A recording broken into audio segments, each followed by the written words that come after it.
स्वागत है आप सबका हमारे चैनल पर। आज से हम देखेंगे 2023 में रिलीज हुई सीरीज ट्विस्टेड मेटल को। इसका भी एक ही सीजन रिलीज हुआ है जिसमें कुल 10 एपिसोड्स हैं। हम एक एक कर इसके सारे एपिसोड्स को देखेंगे। आज हम देखेंगे इसके पहले एपिसोड को। तो चलिए बिना किसी देरी के वीडियो स्टार्ट करते हैं। एपिसोड की स्टार्टिंग में कहानी का हीरो जॉन हमें बताता है कि पूरी दुनिया 20 साल पहले तबाह हो गई थी। कुछ बग्स ने दुनिया के सारे कंप्यूटर्स खराब कर दिए थे, जिस वजह से सारे पावर ग्रिड्स भी खराब हो गए, जिससे कि लोग भड़क गए और हर तरफ दंगे होने लगे। इसलिए शहरों की सुरक्षा के लिए शहरों के चारों तरफ एक बड़ी सी दीवार बना दी गई और सारे क्रिमिनल्स को शहरों से बाहर निकाल दिया गया। लोग बड़ी बड़ी दीवारों के अंदर बसे शहरों में रहने लगे और क्रिमिनल्स दीवारों के बाहर, जहाँ उन्हें मिले कई सारे हथियार और गाड़ियाँ। लेकिन कुछ लोग ऐसे भी हैं जो कि एक शहर से दूसरे शहर जाते हैं जरूरी सामान पहुंचाने के लिए, जिन्हें कहते हैं मिल्कमैन। क्रिमिनल्स अक्सर उन पर हमला करते रहते हैं उनका सामान लूटने के लिए, और जॉन भी उन लोगों में से एक है जो कि सामान को एक शहर से दूसरे शहर ले जाते हैं क्रिमिनल से बचाते हुए। हमेशा की तरह आज भी जॉन एक शहर से दूसरे शहर जा रहा है सामान लेकर, और क्रिमिनल्स उसके पीछे पड़े हैं। जॉन को अपनी कार से बहुत प्यार है और इसीलिए उसने अपनी कार का नाम रखा है एवलिन। जॉन के लिए क्रिमिनल्स से लड़ते हुए कार को पहुंचाना कोई नई बात नहीं है, वह ऐसा बहुत बार कर चुका है। इसलिए वह इस बार भी बहुत ही आराम से अपना फेवरेट गाना सुनते सुनते उसका पीछा कर रहे सभी क्रिमिनल्स को बहुत आसानी से मार गिराता है और रास्ते से एक नया जूता उठाकर सीधा शहर पहुंच जाता है। वह अक्सर डिलीवरी करने आता है, इसलिए सभी गार्ड्स उसे पहचानते हैं। डिलीवरी करने के बाद उसे 2 और डिलीवरीज करने के लिए भेज दिया जाता है। मिल्कमैन हमेशा एक जगह से दूसरी जगह ट्रेवल करते रहते हैं जरूरी सामान को पहुंचाने के लिए। वह पहली जगह जाता है डिलीवरी करने के लिए, जहाँ एक आदमी एक डॉग के कॉस्ट्यूम में होता है और गार्ड्स भी उसे एक डॉग की तरह ही ट्रीट कर रहे होते हैं। वो लोग जॉन को डिलीवरी के बदले में विंडशील्ड वाइपर्स देते हैं, जिसे पाकर जॉन बहुत खुश हो जाता है। उसके बाद वह दूसरी जगह डिलीवरी करने के लिए निकल पड़ता है। रास्ते में जब वह एक जगह टॉयलेट करने के लिए रुकता है,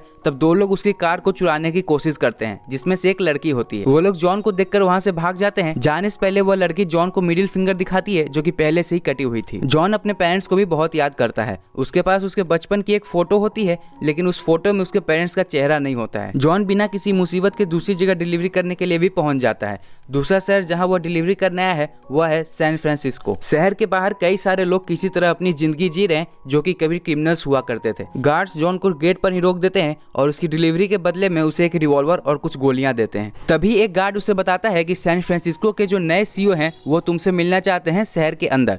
यह सुनकर जॉन भी शॉक हो जाता है, क्योंकि उसके जैसे डिलीवरी बॉयज को शहर के अंदर जाने की इजाजत नहीं होती है। वह बहुत ज्यादा खुश और एक्साइटेड होता है, क्योंकि वह पहली बार किसी शहर के अंदर जाने वाला है। सबसे पहले उसे अच्छे से नहलाया जाता है और उसके सारे हथियार ले लिए जाते हैं। उसके बाद उसे सैन फ्रांसिस्को के नए सीईओ के पास ले जाया जाता है, जिसका नाम होता है रेवन।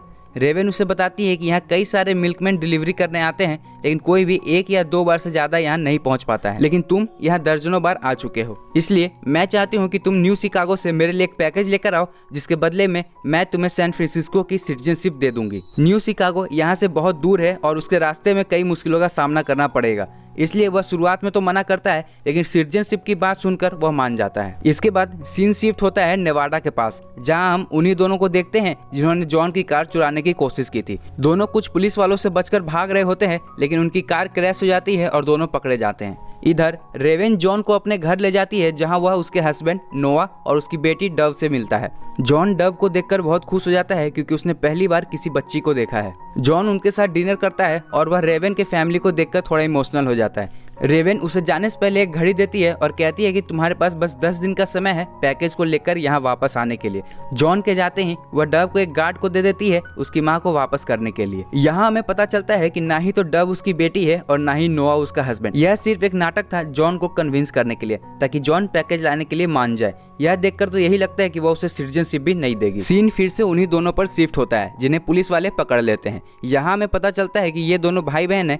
तभी वहाँ पुलिस चीफ आता है, जिसका नाम होता है स्टोन। स्टोन एक बहुत स्ट्रिक्ट ऑफिसर है। उसका मानना है कि छोटे छोटे क्राइम्स ही एक दिन बड़े क्राइम्स बनते हैं, इसलिए वह छोटे गुनाहों की भी बड़ी सजा देता है। वह उन्हें एक रिवॉल्वर देते हुए कहता है कि या तो तुम दोनों में से कोई एक खुद को गोली मार लो, नहीं तो मैं तुम दोनों को गोली मार दूंगा। जिस पर कोई और चारा ना होने के कारण अपनी बहन की जान बचाने के लिए लड़का खुद को गोली मार लेता है। लड़की की कटी हुई उंगली देखकर स्टोन समझ जाता है कि वो लोग ऑरेंज काउंटी नाम के जगह से हैं। स्टोन उसे छोड़ने से पहले उसके कंधे के पास अपना निशान लगा देता है और सुसाइड करने के लिए एक गोली देकर वहां से चला जाता है। इससे हमें पता चलता है कि वह कितना खतरनाक और बेरहम है। इधर जॉन अपने दोस्त टॉमी से मिलने जाता है और उसके बनाए ट्रैप में मरते मरते बचता है। टॉमी उसे बताता है कि बहुत सारे लोग ग्रेट व्हाइट नॉर्थ की तरफ जा रहे हैं।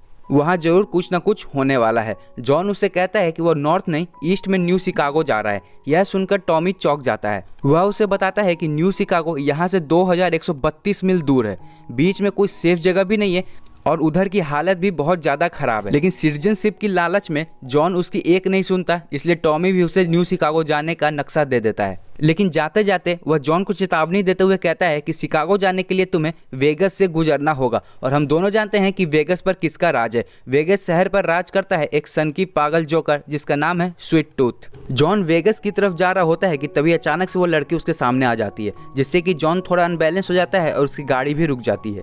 वो लड़की जल्दी से आकर जॉन पर अपनी गन पॉइंट कर देती है, जिसके बदले में जॉन भी उस पर अपनी गन तान देता है। उसकी कटी हुई उंगली देखकर जॉन उसे पहचान जाता है कि यह उन्हीं दोनों में से एक है जिसने उसकी कार को चुराने की कोशिश की थी। तभी उन्हें दूर से स्वीट टूथ आता हुआ दिखाई देता है। जॉन उससे कहता है कि तुम अपने पार्टनर को बुला लो, हम यह बाद में कर लेंगे, पहले हमें मिलकर स्वीट टूथ से निपटना होगा। तभी जॉन नोटिस करता है कि लड़की ने लड़के का जैकेट पहन रखा है, जिससे वह समझ जाता है कि जरूर दोनों के साथ कुछ हुआ है, इसलिए वह उसकी मदद करने के लिए मान जाता है। दोनों साथ मिलकर स्वीट टूथ का सामना करने के लिए तैयार हो जाते हैं और इसी के साथ पहला एपिसोड खत्म हो जाता है। इसके आगे की कहानी हम देखेंगे अगले एपिसोड में।